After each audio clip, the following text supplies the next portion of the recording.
बोलो जयकारा, बोल मेरे श्री गुरु महाराज की जय। श्री परमहंस अवधूत मत अमर ज्योति दर्शन श्री आनंद शांति भवन प्रातः स्मरणीय नैना विराम जीवन धन श्री श्री 108 श्री सतगुरुदेव जी महाराज श्री तृतीय पातशाह जी का पुण्य स्मारक है श्री आनंद शांति भवन। यह श्री परमहंस अवधूत मंदिर के पश्चिम में स्थित है।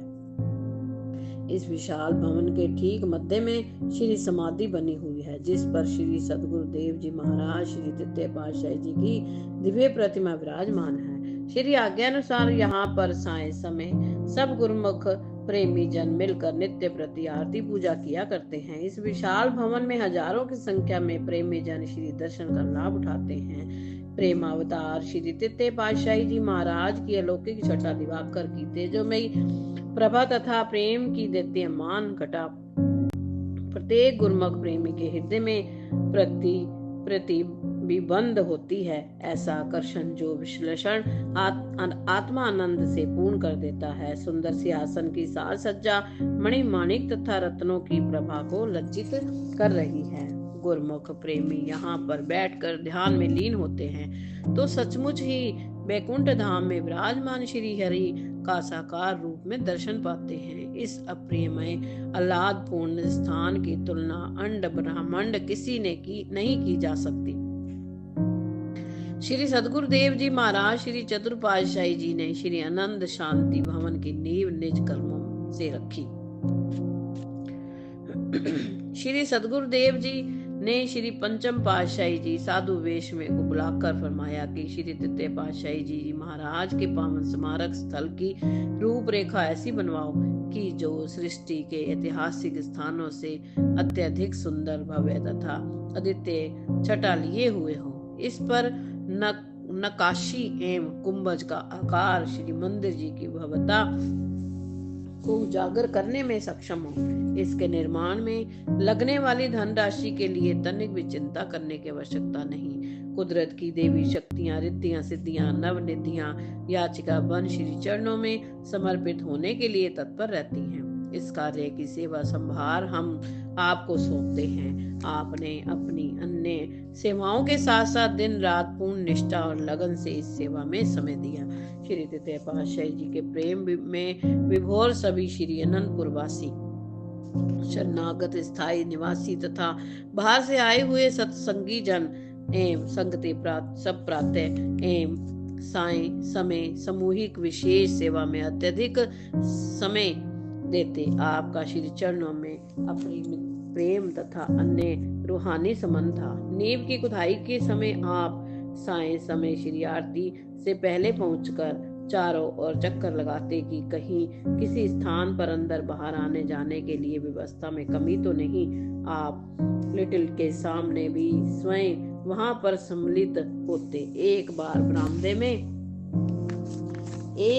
बरामदे की दीवार पर बीम डाला जा रहा था। सब गुरुमुख नीचे से ऊपर तक मसाला चढ़ाने की सेवा में व्यस्त थे कि सबसे ऊपरी मचान का तख्ता मध्य में से टूट गया। उस पर 4 गुरुमुख खड़े थे। एकदम से खलबली मच गई कि 20-25 फुट से जो गुरुमुख नीचे गिर जाएगा उनको अत्यधिक चोट लग जा सकती है और हड्डी भी टूट सकती है। आप उस समय नीचे सेवा में व्यस्त थे। अचानक आपने ऊपर की ओर देखा और अपने कर कमलों से भीम पर खड़े हुए भक्त महात्माओं को इशारा किया। आश्चर्य, महान आश्चर्य। भीम पर खड़े हुए महात्मा भक्त अत्यधिक घबराहट होने पर भी सुरक्षित रहे। मचान पर खड़े हुए चारों गुरुमुखों में से 2 एक तरफ बल्ली के पास जा पहुंचे और 2 दूसरी तरफ। वहां पर वे तख्ते बल्लियों के साथ बंधे हुए थे।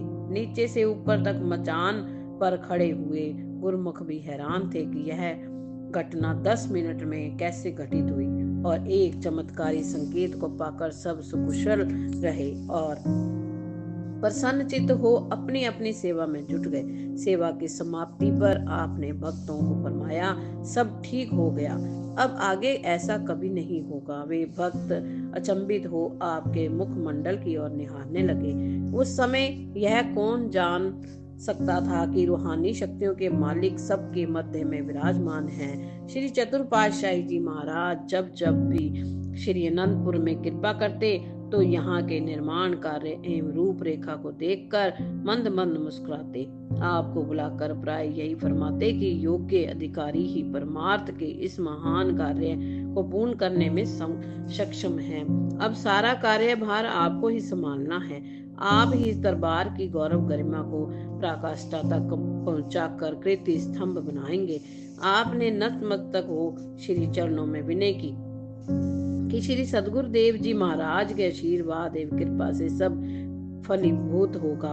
महान विभूति श्री परमहंस अवतार जी के इस महामहिम स्थान पर पहुंचते ही दंडवत प्रणाम कर श्री दर्शन करते ही आत्मानंद की अनुभूति होने लगती है।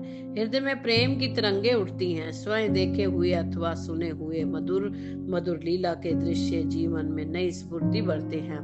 गुरमुख प्रेमी अथवा जिज्ञासु जो भी तन्मय होकर श्री आरती पूजा करते हैं, उनकी सुरती आत्मभोर हो झूमने लगती है। इस आनंद का वर्णन वाणी से परे है। जिससे इस आनंद को पाया गूंगे गुण स्वाद की भांति उसने ही इस अमृत का पान किया।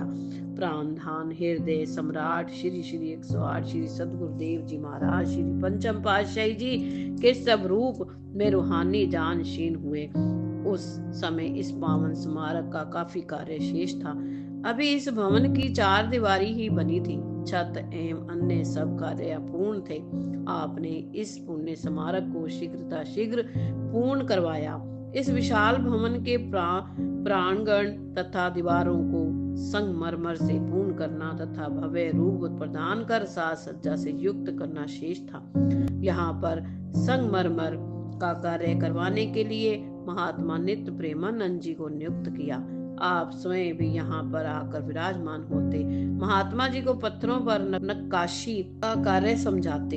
गैलरी के जंगलों की रूपरेखा बनाकर कारीगरों को पास बुलाते। इस महान कार्य को किस प्रकार से पूर्ण करना है यह सब समझाते।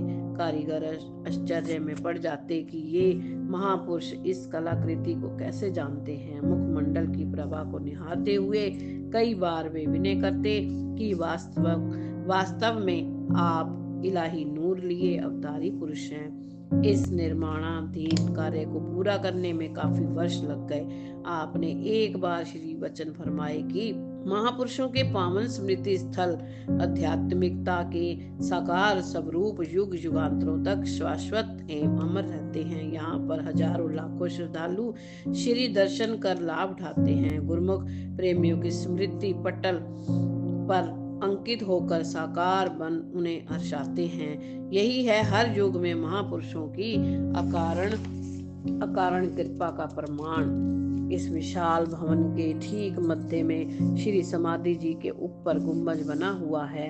ऊपर गैलरियों एवं छत पर चढ़ने के लिए बरामदों में चारों कोनों पर चक्करदार सीढ़ियां बनी हुई हैं। बरामदे की छत पर चारों कोनों पर 4 गुमटियां हैं। इस विशाल भवन की दीवारों, प्रांगण तथा संपूर्ण भाग को संगमरमर से निर्मित किया गया है। श्री आनंद शांति भवन श्री अनंत सर की लहरों के साथ अपूर्व शोभा को लिए हुए प्रेमी हृदयों को सरसा रहा है। बोलो श्री गुरु महाराज की जय।